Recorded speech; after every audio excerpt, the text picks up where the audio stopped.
व्रतपति व्रतं चरिष्यामि तच्छकीयं तन्मे राध्यताम्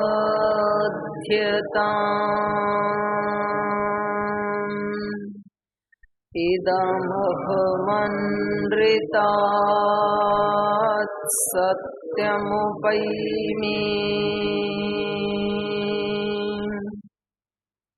ॐ सहनावतु सहनौ भुनक्तु सह वीर्यं करवावहै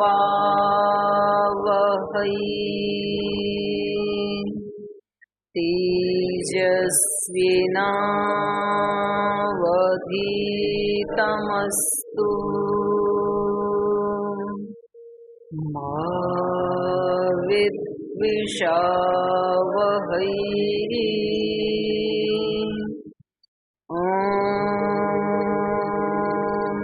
शांति शांति शांति।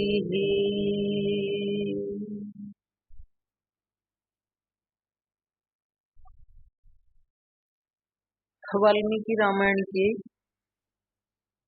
किष्किंधा कांड का 17वां सर्ग हम पढ़ रहे हैं और इसमें तारा जो है बाली की पत्नी, वो अनेक प्रकार से विलाप कर रही हैं। यहाँ पर बाली को उनका जो पार्थिव शरीर है उसके पास बैठ करके वो तरह तरह से उनसे बातचीत करने की, संवाद करने की कोशिश कर रही हैं और उसमें वो बिल्कुल शोक में निमग्न होकर के, बिल्कुल शोक सागर में डूब करके और अनेक अनेक प्रकार से उनसे कभी उपालंब देती हैं, कभी उनसे प्रश्न पूछती हैं। तो ये सब चल रहा है। तो इसमें हमने 5 श्लोक तक पढ़ा था, है ना? 7 तक हो गया। 6 तक हो गया, मतलब 7वां पढ़ना था। तो वो एक भाई उस दिन आप कोई प्रश्न पूछ रहे थे भाई, चलते चलते अभी नए वालों में से हो गया क्लियर? ठीक। और तो किसी का कोई प्रश्न नहीं है पीछे के पार्ट से आपका? बोलिए। माता जी पहले आपने कहा कि अगर जब हम ध्यान साधना में बैठते हैं तब जब मन लग जाए तो फिर बैठ जाना चाहिए, आगे पीछे का चिंता नहीं करना चाहिए, उस दिन बैठ जाना चाहिए। तो कभी कभी ऐसा होता है कि हमारी पीछे कक्षाएं भी होती है, कोई हमारे लिए प्रतीक्षा कर रहे होते हैं और हमको बहुत अच्छा लगा, तो उस समय अगर हम बैठ जाए तो फिर अच्छे वाले की हानि होती है। तो फिर आप खुद ही उसका उत्तर दे रहे हो। जब आपके मन में ये विचार है कि मैं यदि बैठ गई तो दूसरे की तो हानि हो रही है, तो नहीं बैठ पाओगे आप, क्योंकि ये विचार ही नहीं बैठने देगा ना।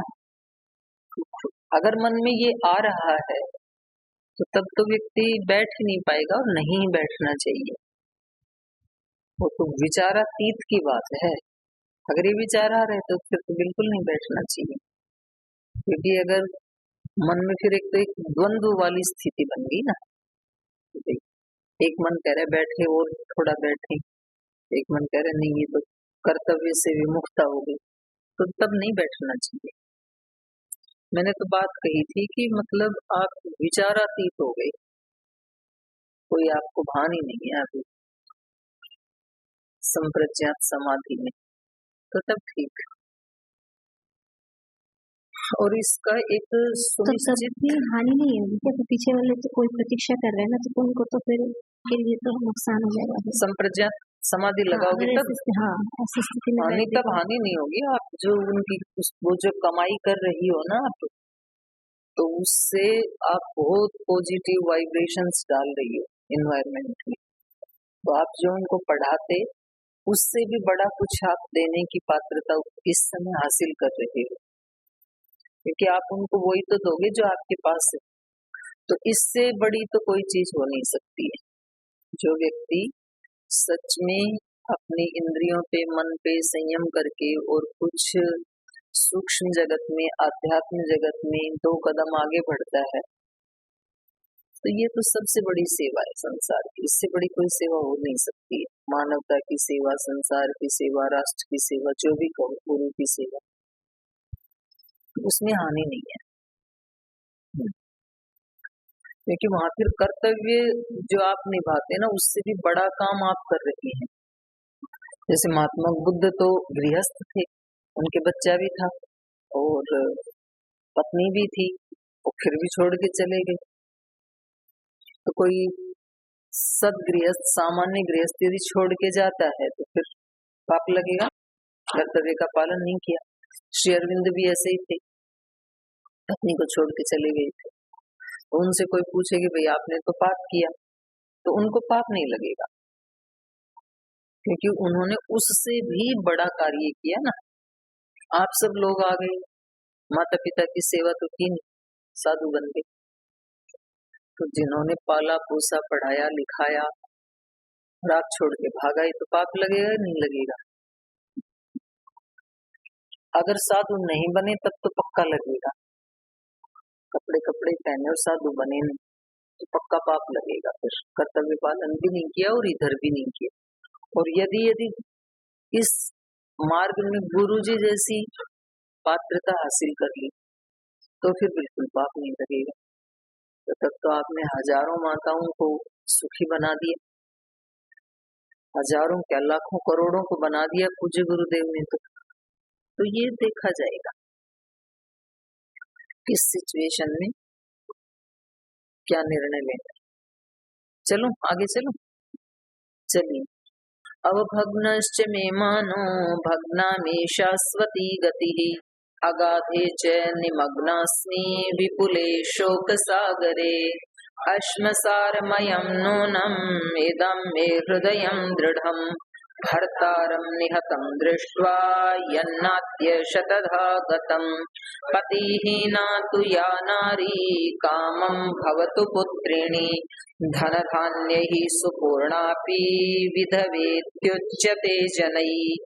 उवाच तारा पिङ्गाक्षं पुत्रं मङ्गदमङ्गना, अभिवादय राजानं पितरं पुत्रमानदम्। तो कह रही है अभग्नश्च मे मान, आज मेरा सब मान सम्मान खंडित हो गया है पति के मरने से। भग्ना में शाश्वती गति, और जो मेरे जीवन की गति थी, आगे मैं बढ़ रही थी, जो मेरी शाश्वत गति थी वो भी भग्न हो गई है। शोक विपुले शोक सागरे, अगाधे विपुले शोक सागरे निमग्नास्मि, और मैं अगाध विपुल शोक के सागर में निमग्न हो गई हूँ, डूब गई। तो सबसे बड़ा दुख होता है गृहस्थ में वैधव्य का दुख, तो उसी के बारे में कह रही है तारा।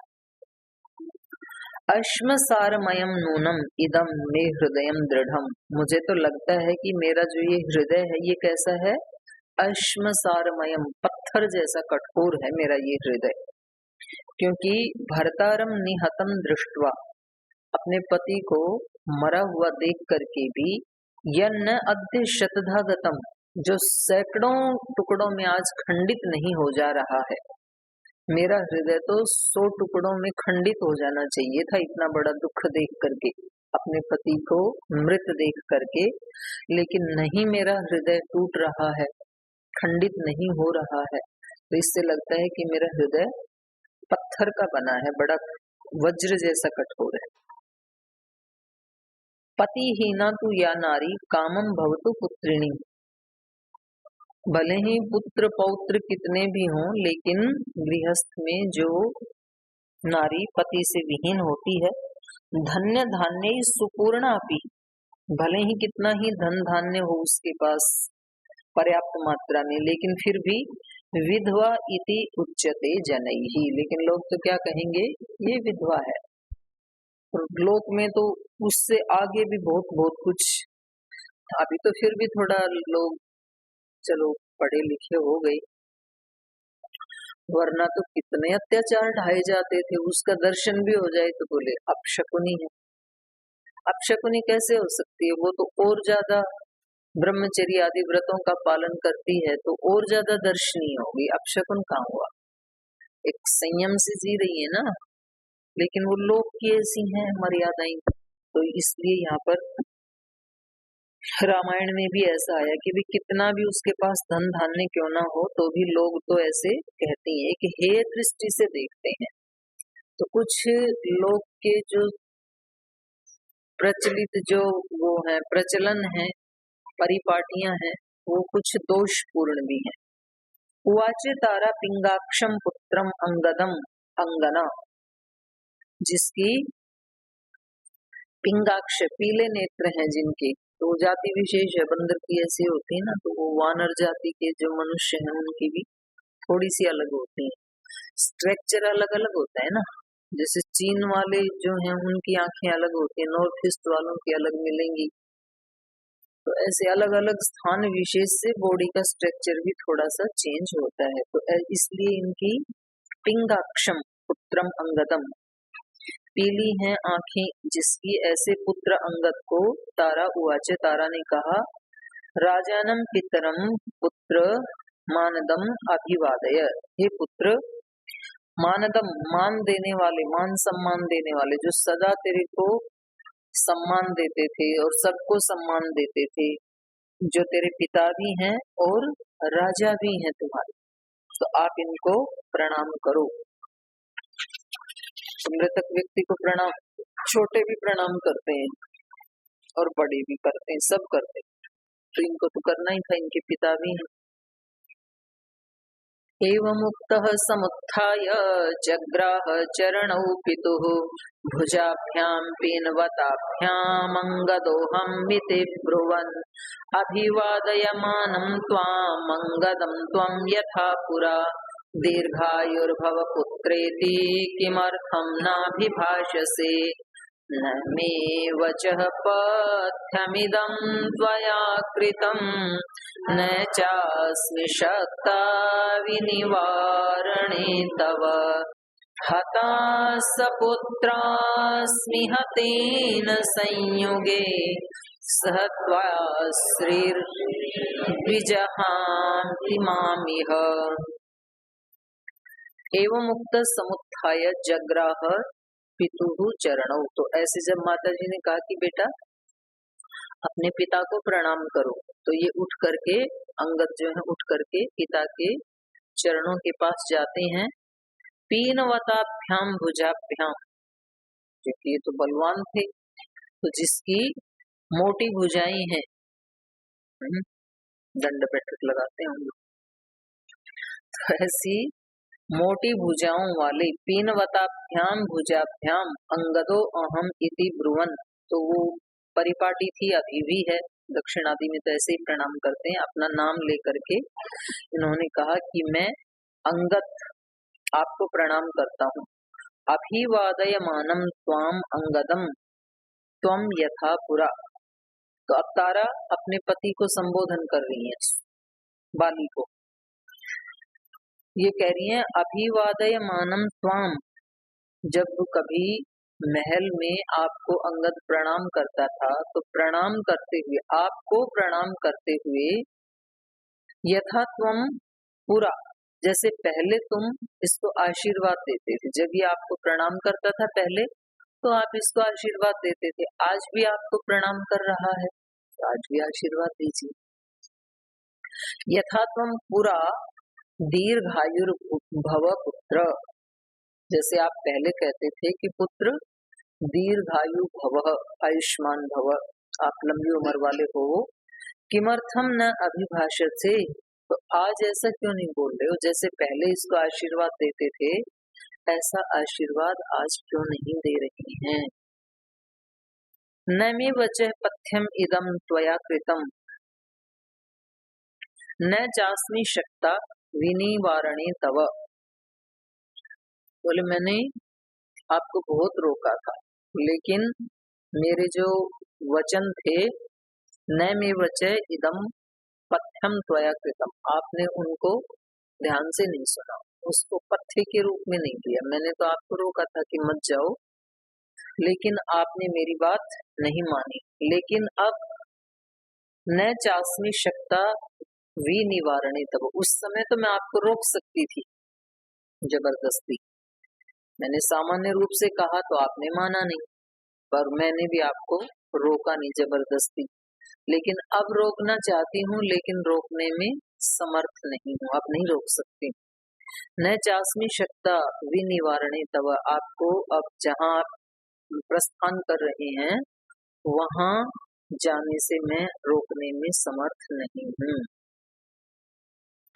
हता सपुत्रास्मि हतेन संयोगे, संयोगे हतेन, आपके इस युद्ध में मारे जाने से, हता सपुत्रा, पुत्र सहित मैं भी मारी गई, ऐसे समझ लो। पुत्र भी मारा गया और मैं भी मारी गई, मतलब मृत प्राय ही हो गए हम भी इस युद्ध में आपके मारे जाने से। संयोगे हतेन हतास्मि सपुत्रा, पुत्र सहित मैं भी मारी ही गई। सह त्वया श्री विजहाति माम इह, आपके साथ साथ ही जो श्री, कांति, लक्ष्मी, जो कुछ भी था वो भी माम इह विजहाति, वो भी मुझे छोड़ रही है, क्योंकि ये राजा थे, महारानी थी, अब राजा ही नहीं है तो महारानी भी नहीं है, तो राज्य लक्ष्मी ने भी इनको छोड़ दिया। तो कह रही है अब मैं भी एक मृत प्राय ही हो गई, पुत्र सहित ना, मरे के समान ही हो गई, तो ऐसे शोक कर रही है। और सुग्रीव भी वही है, तो अगले सर्ग में सुग्रीव का विषाद, सुग्रीव को भी कष्ट होगा और कैसे श्री राम इन सबको संभालते हैं ये हम पढ़ेंगे। तां त्वश्रुवेगेन दुरासदेन त्वभिप्लुतां शोकमहार्णवेन पश्यंस्तदा बाल्यानुजस्तरस्वी भ्रातुर्वधेन प्रतिमेन तेपे स बाष्पूर्णेन मुखेन वीक्ष्य क्षणेन निर्विण्णमना मनस्वी जगाम रामस्य शनैः समीपम् भृत्यैर्वृतो राघवमेत्युवाच। तां तु अश्रुवेगेन दुरासदेन तु अभिप्लुतां शोक महा अर्णवेन पश्यन् तदा बाल्य अनुजः तरस्वी भ्रातुर्वधेन अप्रतिमेन तेपे। तो अब जब तारा को ऐसे विलाप करते हुए देखा, अंगद को भी ऐसे विलाप करते हुए देखा, तो उसके दुरासदेन अश्रुवेगेन, माने अत्यंत कठिनाई से पार होने वाले जो अश्रु के वेग को जब इन्होंने देखा, शोक महा अर्णवेन अभिप्लुताम, शोक का जो महा अर्णव है, सागर है, उस शोक के महा अर्णव में अभिप्लुताम, डूबती हुई सी तारा को जब सुग्रीव ने देखा अपने सामने, सदा बाल्य अनुजः, बाली का जो अनुज है अर्थात सुग्रीव, भ्रातुर्वधेन अप्रतिमेन तरस्वी तेपे, तो जो अपने भाई के वध से और जो तारा रो रही है, पुत्र अंगद रो रहा है, उनके अश्रु वेग से जो बहुत तेजस्वी था, तरस्वी, बाल्य अनुज तरस्वी, बड़ा तेजस्वी जो सुग्रीव है वो भी अप्रतिमेन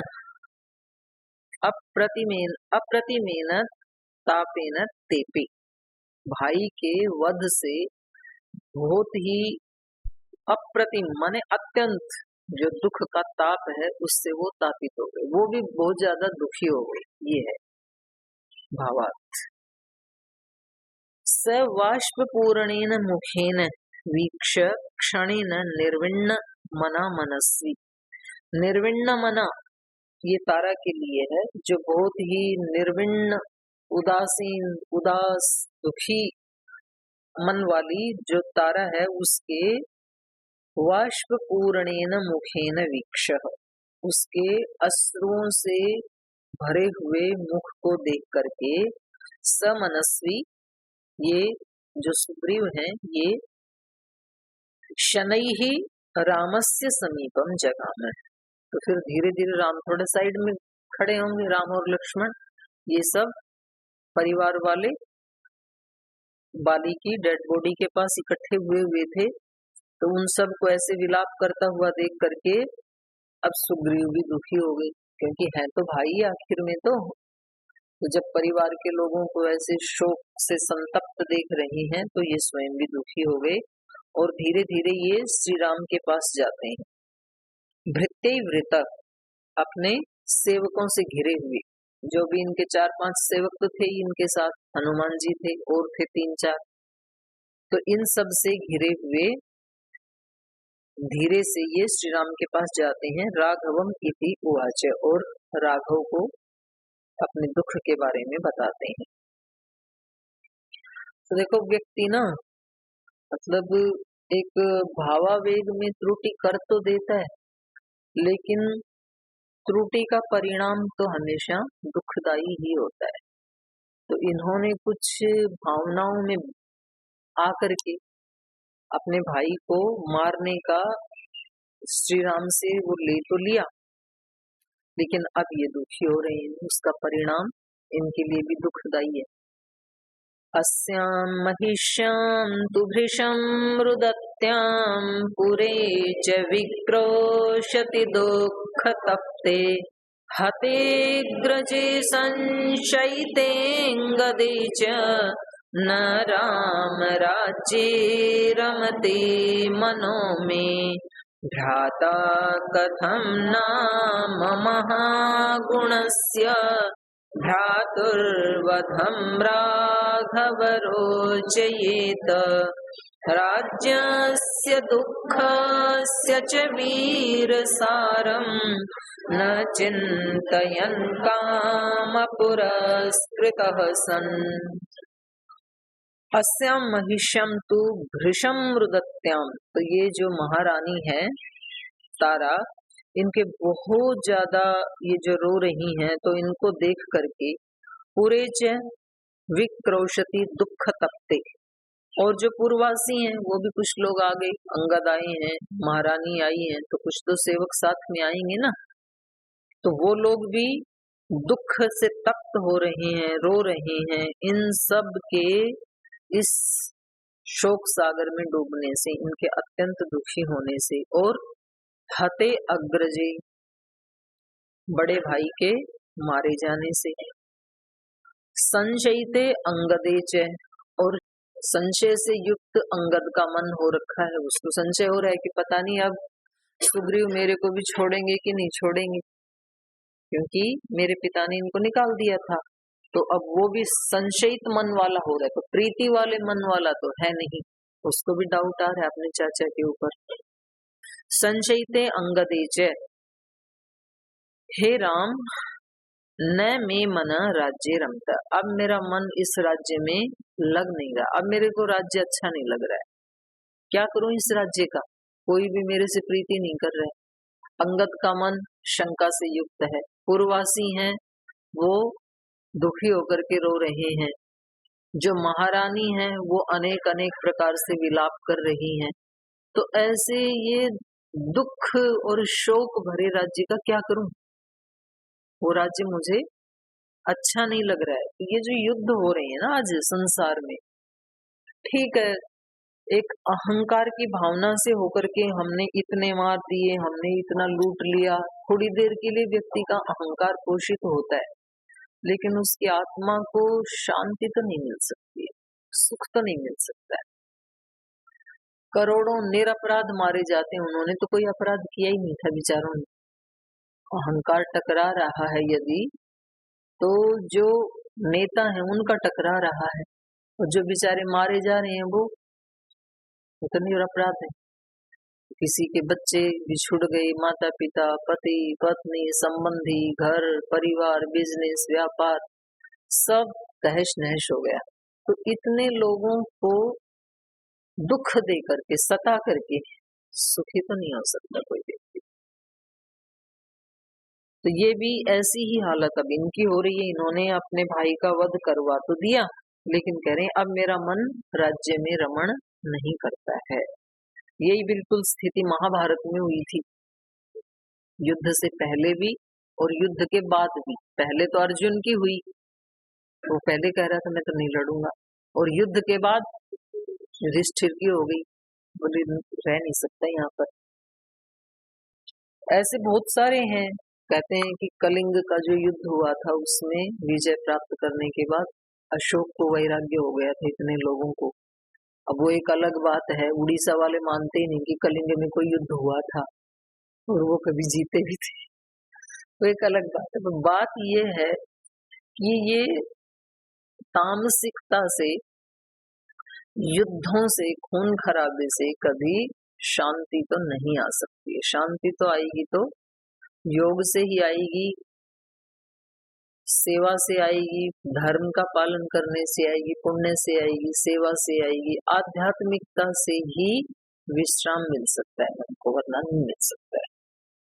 तो आज इतना ही रखते हैं पाठ को, शेष कल पढ़ेंगे। तो